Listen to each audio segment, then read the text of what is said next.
आचार्य श्री गोंद भगवंत की, आचार्य श्री देवानंद सागर जी महाराज की, आचार्य सुदेव सरस्वती सागर जी महाराज की, 3 करोड़ बने राजों की, स्वाद सांजन वाले माता की। बोले दिव्य पुष्प आचार्यों की राष्ट्र आचार्य 108 सुंदर सागर जी गुरुदेव की, गुरुदेव की, गुरुदेव की। भव्य आत्माओं, भगवान महावीर का 20वां शासन, जिस शासन के अंदर मुनियों को प्रधानता दी गई है। यदि आपके शासन में से मुनियों को निकाल दे, मान लो कल्पना करो, यदि 20वां शासन में से मुनियों को अलग कर दें तो क्या हानि हो जाएगी? यदि 20वां शासन में से भगवान महावीर के शासन में से मुनियों को अलग कर दें तो आपके पास क्या हानि हो जाएगी? जिस प्रकार पूरे विश्व के अंदर सरागता पाई जाती है, राग देश मोह मिथ्यात्व पाया जाता है, यदि जिन शासन में से मुनियों को अलग कर देते हो तो आपके शासन में भी 20वां विशेषण हट जाएगा और राग देश मोह भर जाएगा।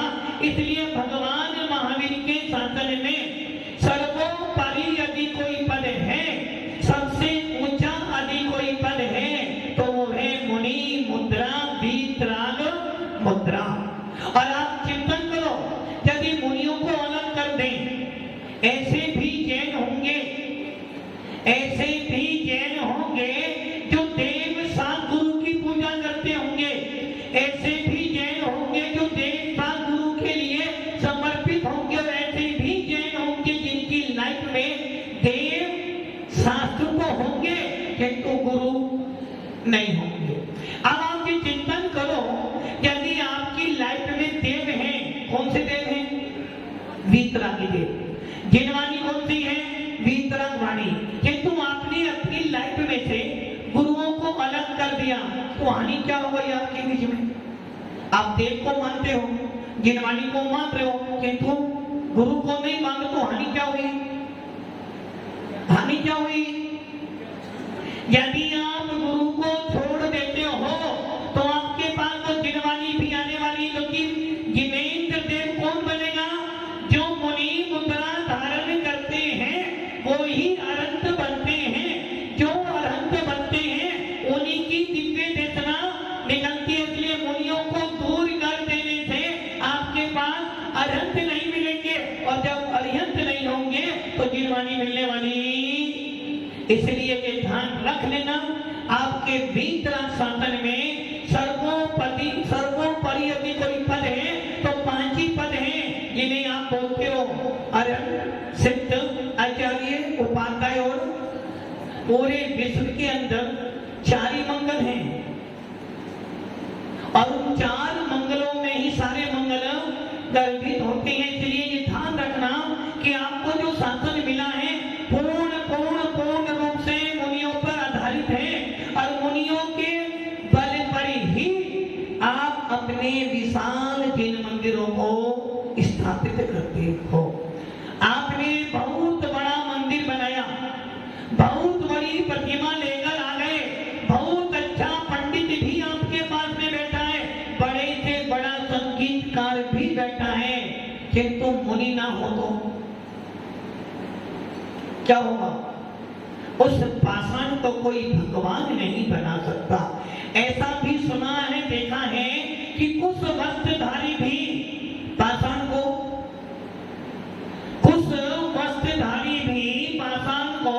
भगवान बना देते हैं। किंतु भव्य आत्माओं, मेरा आपसे बस एक ही सवाल है, क्या कोई वस्त्रधारी किसी जीव को मुनि बना सकता है? क्या कोई वस्त्रधारी, कोई गृहस्थी, कोई त्यागी व्यक्ति, मान लो कोई ब्रह्मचारी भी हो, तो क्या वो उसे मुनि बना सकता? किसी को नहीं बना सकता, क्योंकि मुनि बनाने का परमिट किसके पास मिलेगा? मुनि बनाने का परमिट किसके पास में है? मात्र निर्गंत जैनाचार्यों के पास ही है। किसी वस्त्रधारियों के पास डॉक्टर की डिग्री कौन देता है? डॉक्टर की डिग्री, यदि शरीर के डॉक्टर बने हो तो डिग्री कौन देता है? पढ़ाई करनी पड़ती है मेडिकल की 5 साल, उसके बाद आपको लाइसेंस तो मिल जाता है, किंतु लाइसेंस मिलने के बाद भी आपको 2 साल तक किसी ना किसी डॉक्टर के अंदर में रहकर प्रैक्टिस करनी पड़ती है। उसके बाद तुम्हारा क्लिनिक खुलता है। वैसे ही जिन शासन में मुनि मुद्रा धारण करने का लाइसेंस परमिट कौन देता है?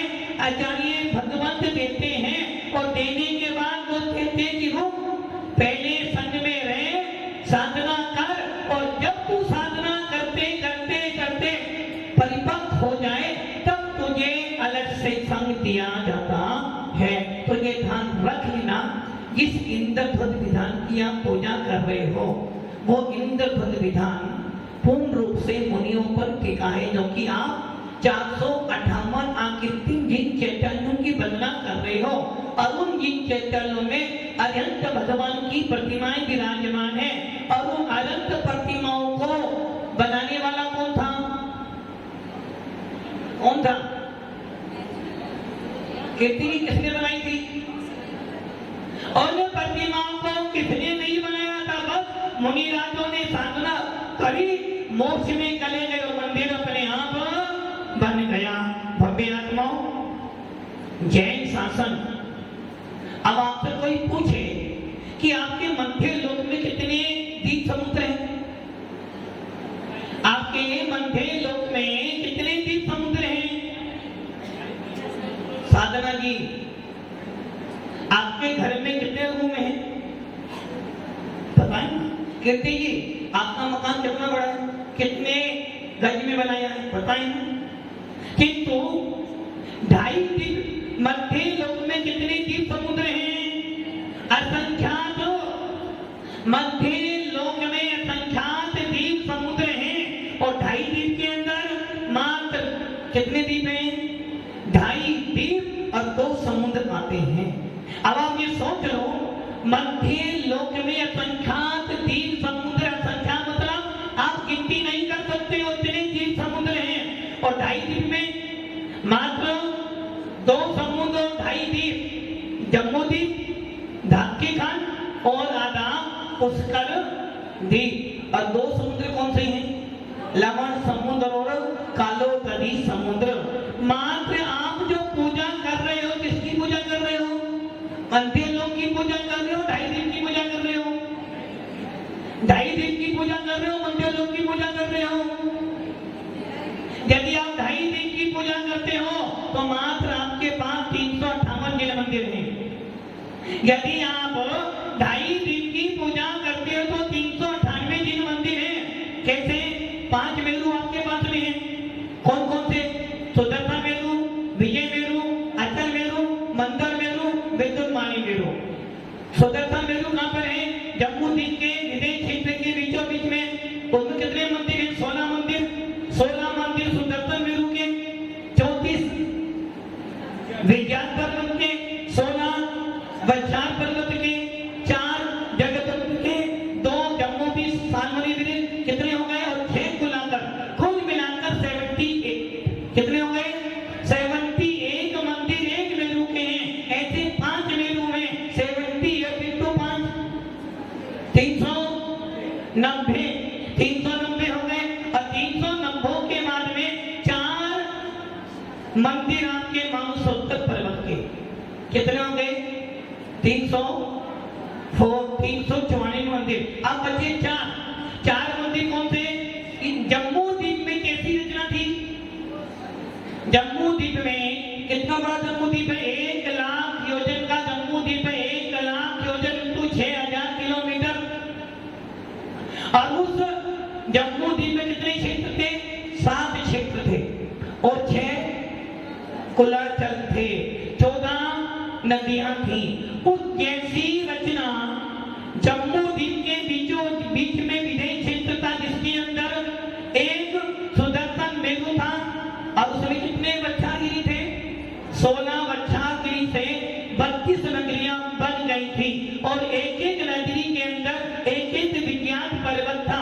तो 32 विज्ञान पर्वत ये हो गए, एक भरत क्षेत्र का और एक एरावत, 34 हो गए। इस प्रकार प्रकार कुल मिलाकर जम्मू द्वीप में जैसी रचना बनाई थी उतनी ही रचना कहां पर है, वैसी ही रचना कहां पर है धाकी खंड में। जैसा मकान कीर्ति जी ने बनाया वैसा ही मकान किसका बना, जैसा मकान कीर्ति का बना वैसा मकान किसका बना है, प्रेरणा का। किंतु दोनों का विस्तार सेम है। किंतु यहाँ क्या कह रहे हैं, जैसी रचना धाकी जम्मू द्वीप में की थी रचना तो वैसी ही है, किंतु दुगनी दुगनी रचना है।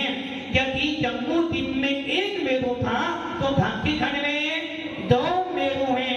यदि जम्मू द्वीप में एक भरत क्षेत्र है तो धाकी खंड में 2 भरत क्षेत्र हैं। और यदि जम्मू द्वीप में भरत विदेश क्षेत्र में 32 नगरी थी तो धाकी खंड में 2 विदेश क्षेत्र में 32 नगरियां हैं। अर्थात जैसी रचना जम्मू द्वीप की थी उससे डबल रचना कहां पर है, धाकी खंड में। ऐसा क्यों, क्योंकि धाकी खंड में 2 विभाजन करने वाले 2 ईश्वाकार पर्वत हैं जिन पर आकृति जिन चैतालय विराजमान है। यदि जम्मू द्वीप 1 लाख मीटर का है तो लवण समुद्र 2 लाख का, लवण समुद्र 2 लाख का तो धाकी खंड 4 लाख का, धाकी खंड 4 लाख का है तो कालोबदी 8 लाख का है। अब आता है पुष्कर द्वीप कितना बड़ा है, पुष्कर द्वीप कितना बड़ा है, 32 लाख योजन, 16 लाख योजन नहीं, किंतु बीचों बीच में क्या है, मानुषोत्तर पर्वत, मानुषोत्तर पर्वत। पवन जी आप कितनी दूर जा सकते हो, सागवाड़ा से कितनी दूर जा सकते हो कि वापस आना ही नहीं पड़े आपको। हाँ कीर्ति जी, राजनीति को नींद आ रही है। मानुषोत्तर पर्वत, अच्छा जब आप लोग कहां तक जा सकते हो ऊपर, यदि आपको रवाना करें कि तुम घूम फिर के कहां तक, कन्याकुमारी तक, उससे आगे। किंतु मानुषोत्तर पर्वत का नाम मानुषोत्तर, आप लोग कौन हो, मनुष्य, मनुष्य की मध्य लोक में जाने की सीमा ताकत है। जिस प्रकार आपका बागा बोगड़ कहां पर है, चंडीगढ़ के आगे ना, उसके आगे जा सकते हो, राजनीति जा सकते हो ना, अभी जाना है तो नहीं, बागा बोगड़ के आगे जाना हो तो पहले आपको उस देश की नागरिकता, पासपोर्ट, वीजा, और उसके बाद भी आपकी पूरी छानबीन करने के बाद यदि जरा सी भी गलती हुई तो तुरंत राम नाम, यदि जरा सा मालूम पड़ जाए कि ये देशद्रोही है तो क्या हो जाएगा, सीधा काला पानी। वैसे ही मध्य लोक में संख्या 3 समुद्रों के बीचों बीच में 2.5 द्वीप आता है, और 2.5 द्वीप के अंदर अंतिम द्वीप होता है पुष्कर वर द्वीप, जिसके बीचों बीचों में मानुषोत्तर पर्वत है। वो मानुषोत्तर पर्वत क्या कह रहा है, यदि तुम मनुष्य है, यदि तुम विद्याधर है, यदि तुम मुनिराज भी बन जाए, रिद्धिधारी मुनि भी बन जाएगा तो भी तुम आगे, पवन की चिंता ना करो।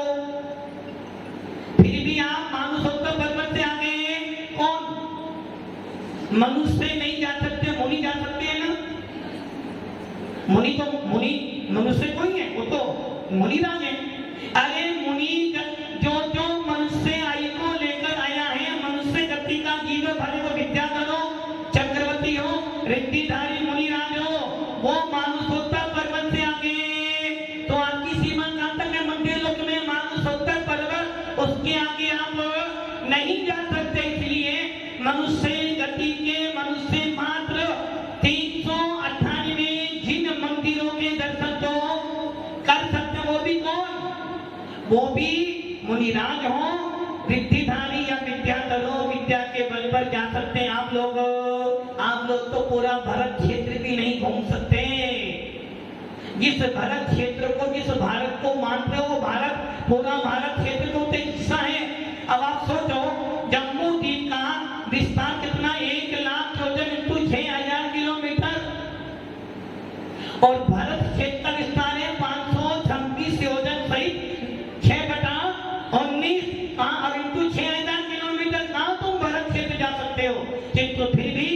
मानसरोवर पर्वत के आगे आप नहीं जा सकते। तो हम कितनी वंदना कर सकते हैं? मुनिराज विद्याधर 398 जिन मंदिरों की वंदना कर सकता है। इसके आगे आता है नंदीश्वर दीप, 8वां दीप। कौन सा दीप है? 8वां दीप है। कौन कौन गया वहां पर? किसको जाना है? जाना किसको है? सबको जाना है। हमारे यहाँ मंच वाले हैं, उन्हें किसी को नहीं जाना, क्योंकि नंदीश्वर दीप जाकर करोगे का देव बनना पड़ेगा, और देव बनने के बाद भगवान की पूजा करोगे। जबकि हमारे भगवंत खुद को स्वामी कहते हैं मनुष्य भाव मिला है, देव गति के लिए नहीं मिला, ये मनुष्य भाव को मिला है। आप मनुष्य से अरहंत बन जाओ, फिर तुम्हारी प्रतिमा वहां विराजमान कर कोई ना कोई देव पूजा करने आएगा। निर्गंत मुद्रा का फल, जिन शासन का फल, दान पूजा का फल, मंदिर बनाने का फल, और त्यागी व्रतियों के लिए धर्मशाला बनाने का फल यदि कोई है तो वो है सीधा मुनि मुद्रा धारण कर मोक्ष की यात्रा करने के लिए।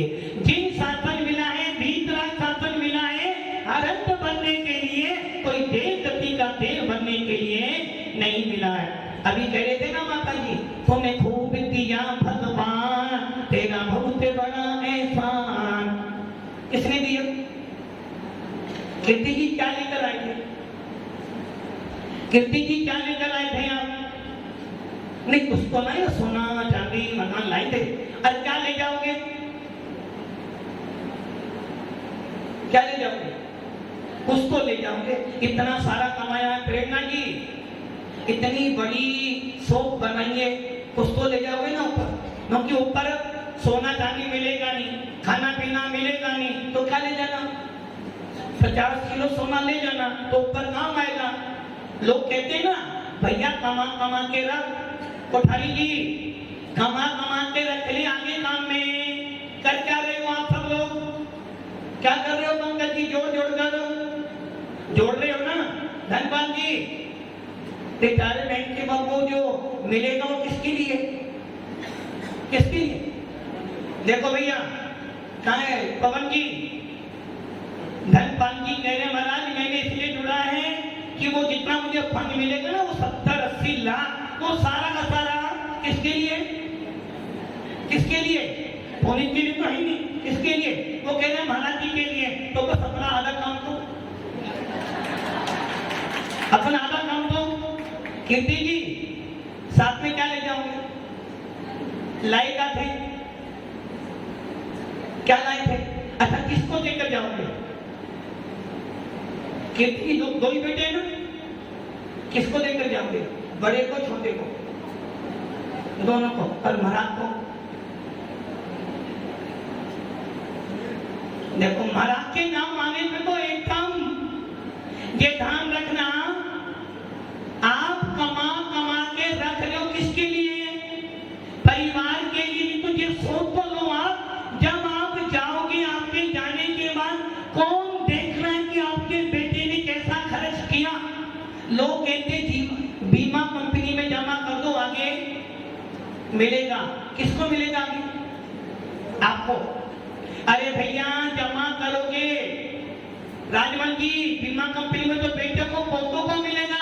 किंतु भगवान कुंद स्वामी रहन सार में कहते हैं, यदि तूने चेयरमैन जी, यदि तूने जमा कर करके जिन शासन में लगा दिया, तो अगले भव में चक्रवर्ती ब्याज सहित तुझे ही मिलेगा, तेरे बच्चों को मिलने वाला नहीं है। तो क्या करना? आचार्य भगवंत कह रहे हैं, लाए कुछ नहीं थे ना कुछ ले जाओगे, किंतु अभी दान पुण्य कर जाओगे तो साथ में चला जाएगा। आप जिन मंदिरों की जो पूजा कर रहे हो, आज भी हम लोग कहते हैं कि कैलाश पर्वत पर भरत चक्रवर्ती ने 72 जिन मंदिर बनाए थे, और जब वो रावण उनकी पूजा करने के लिए गया तो उसकी पूजा से देवेंद्र का आसन भी कंपायमान हो गया। 712 के अंदर लोग कहते हैं कि हमारे पूर्वजों ने इतने विशाल विशाल मंदिर बनाए हैं, जिनको देखने के बाद लगता है कि हमारे पूर्वजों ने मात्र पेट नहीं भरा, जिन शासन की की प्रभावना भी की है। आज भी आपका सातवाड़ा आपके पूर्वजों की दास्तान सुना रहा है कि आपके पूर्वजों ने विशाल विशाल मंदिर बनाए हैं। भट्टारक सकल कीर्ति महाराज, भट्टारक सकल कीर्ति महाराज का नाम आज भी लेते हो कि उन्होंने अपनी साधना के बल पर सातवाड़ा को बहुत कुछ दिया है। तो बम्बे आत्माओं, तुम्हारा पुराना इतिहास आज भी कायम है और तुम्हारे इतिहास को बदलाता है। उसी प्रकार भगवंत कौन स्वामी कहते हैं यदि तू दान पुण्य करेगा तो आने वाले इतिहास में तेरे भी कुल का नाम रोशन होगा। तो भव्य आत्माओं, इन 458 जिन मंदिरों की पूजा कर रहे हो, 52 नंदीश्वर दीप, 4 कुंडलगिरी और 4 कुचकवर, 13वां दीप, इस प्रकार 458 जिन मंदिरों की पूजा करते करते करते भावना ये भावना की है भगवान तूने खूब दिया, भगवान तेरा बहुत बड़ा तूने दिया है। अब दिया तो तूने ही था किंतु अकलमंद जीव उसे कहते हैं, अच्छा व्यापारी उसे कहते हैं जो धन से परिवार बढ़ाना अच्छा बात है और धन से धन बढ़े तो अच्छी बात है। किंतु भव्य आत्माओं, आपको धन भगवान की कृपा से आशीर्वाद से मिला है और अभी हमारा धन देव साथ गुरु के सानिध्य में लग जाए तो समझना चक्रवर्ती ब्याज आपका निर्धारित हो गया है। मेरी बात आप सब समझ गए हो, मतलब बहुत समझदार की हो। धनपाल जी वो चेक लाके दे देना।